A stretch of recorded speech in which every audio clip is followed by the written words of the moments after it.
Halo sahabat cerdas, Assalamualaikum warahmatullahi wabarakatuh. Pada kesempatan kali ini kita akan belajar pada tema 7, peristiwa dalam kehidupan, subtema 2, peristiwa kebangsaan seputar proklamasi kemerdekaan, dan kita sampai pada pembelajaran ke-6. Sahabat cerdas, sebelum kita mulai pembelajaran kita, jangan lupa untuk berdoa terlebih dahulu. Setelah melalui berbagai peristiwa perlawanan, baik fisik maupun diplomasi, tibalah waktunya pengakuan kedaulatan Indonesia. Apa saja peristiwa yang mengiringinya? Ayo kita cari tahu bersama.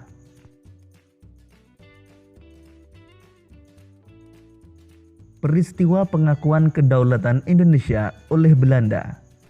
Sahabat cerdas, tindak lanjut perjanjian Roem-Royen adalah diselenggarakannya konferensi meja bundar atau yang disingkat dengan KMB. KMB dilaksanakan di Den Haag, Belanda pada tanggal 23 Agustus sampai 2 November tahun 1949. Delegasi Belanda dipimpin oleh Van Maarschaffen. Delegasi BFO atau Badan Musyawarah Negara-Negara Federal dipimpin oleh Sultan Hamid II. Hasil konferensi meja bundar adalah sebagai berikut. Pertama, Belanda akan menyerahkan sepenuhnya kedaulatan kepada Republik Indonesia Serikat pada akhir bulan Desember tahun 1949. Kedua, penyelesaian masalah Irian Barat ditunda setahun kemudian setelah penyerahan kedaulatan pada Republik Indonesia Serikat. Ketiga, Republik Indonesia Serikat dan Belanda membentuk uni yang dipimpin oleh Ratu Belanda berdasarkan kerjasama sukarela dan sederajat. Keempat, Republik Indonesia Serikat harus membayar utang kepada Belanda sejak tahun 1942. Kelima, pembubaran KNIL dan memasukkan anggota KNIL ke APRIS. Keenam, kapal-kapal perang Belanda ditarik kembali dari Indonesia. Ketujuh, Konstitusi Republik Indonesia Serikat dipermaklumkan kepada Kerajaan Belanda.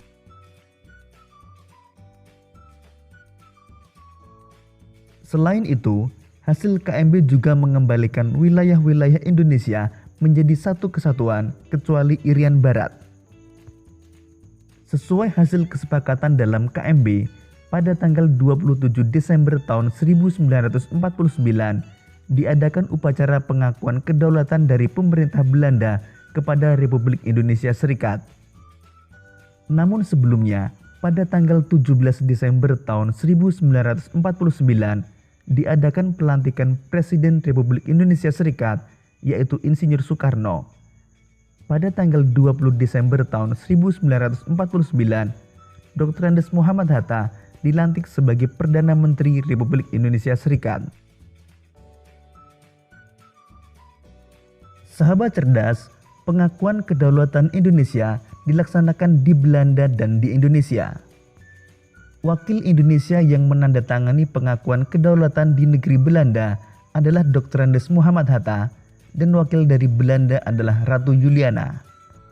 Sedangkan proses penandatanganan di Indonesia, pihak Belanda diwakili oleh Loving dan wakil Indonesia adalah Sultan Hamengkubuwono ke-9. Sahabat cerdas, dengan adanya peristiwa konferensi meja bundar dan pengakuan kedaulatan Indonesia, bangsa Indonesia telah terlepas dari penjajahan. Bangsa Indonesia telah benar-benar menjadi negara merdeka dan berdaulat. Oleh karena itu, Indonesia berhak menentukan nasib bangsanya sendiri tanpa campur tangan dan tanpa penindasan dari negara lain. Hal inilah yang patut kita syukuri. Bersyukur kepada Tuhan atas karunia berupa bangsa dan negara Indonesia merupakan bentuk cinta tanah air. Rasa syukur harus terus kita wujudkan dalam bentuk yang nyata oleh siapapun, kapanpun dan dimanapun kita berada. Sekarang cobalah nyanyikan lagu syukur berikut ini bersama teman-temanmu dengan khidmat. Kemudian pahamilah makna lirik atau syairnya.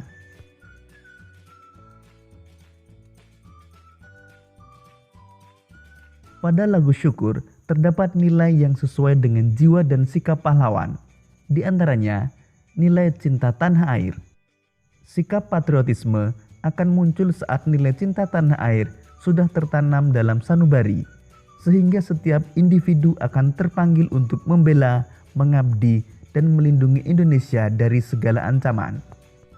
Kemudian nilai rela berkorban, artinya bersedia dengan ikhlas memberikan waktu, tenaga pikiran, hingga harta untuk kepentingan bangsa dan negara.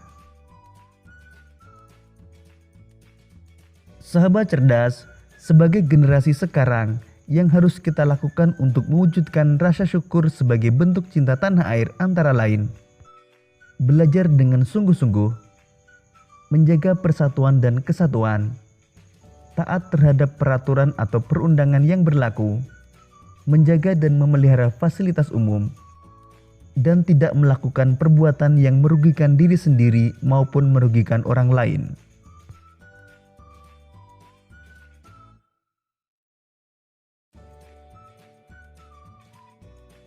Bersyukur sebagai negara merdeka harus terus kita wujudkan dalam setiap kesempatan, kapanpun dan dimanapun. Rasa syukur sebagai bentuk cinta tanah air dapat kita lakukan dengan berbagai hal. Salah satunya dengan menjaga persatuan dan kesatuan dalam keberagaman bangsa. Sahabat cerdas, tahukah kalian, anak-anak dari berbagai penjuru Nusantara saling bertemu dan berkenalan di Jakarta pada tanggal 14-18 Oktober tahun 2003. Mereka mengadakan konferensi. Konferensi adalah rapat untuk bertukar pendapat mengenai suatu masalah yang dihadapi bersama. Semua anak menyadari bahwa mereka berbeda, tetapi mereka mempunyai tekad yang sama, yaitu perbedaan bukanlah alasan untuk bertengkar antara satu dan yang lainnya. Bahkan mereka berhasil menyusun sebuah kesepakatan tentang cara menyikapi keragaman bangsa. Kesepakatan tersebut mereka beri judul "Berteman dalam Keragaman". Yang pertama, untuk menyikapi keragaman agama dapat dilakukan dengan berbagai cara, antara lain memperkukuh iman dengan menjalankan ibadah yang dianut dengan sebaik-baiknya, tetap percaya pada agama yang dianut sepenuhnya dengan tetap bertoleransi pada agama lain agar persatuan antar umat beragama tetap terjaga. Tidak mempermasalahkan agama yang dianut teman-teman, tidak bertengkar hanya karena agama, dan memberikan kesempatan teman-teman untuk melakukan ibadah. Kemudian untuk menyikapi keragaman budaya dapat dilakukan dengan berbagai cara. Misalnya, belajar dan bermain dengan teman dan sahabat pena dari macam-macam daerah. Berlatih menari macam-macam tarian seperti kecak, gending Sriwijaya, tari baris, dan serimpi. Meminjam buku dari perpustakaan tentang macam-macam budaya. Membaca cerita-cerita daerah dan bermain dengan teman-teman, serta mengajak teman untuk menyapa dan bermain dengan teman baru.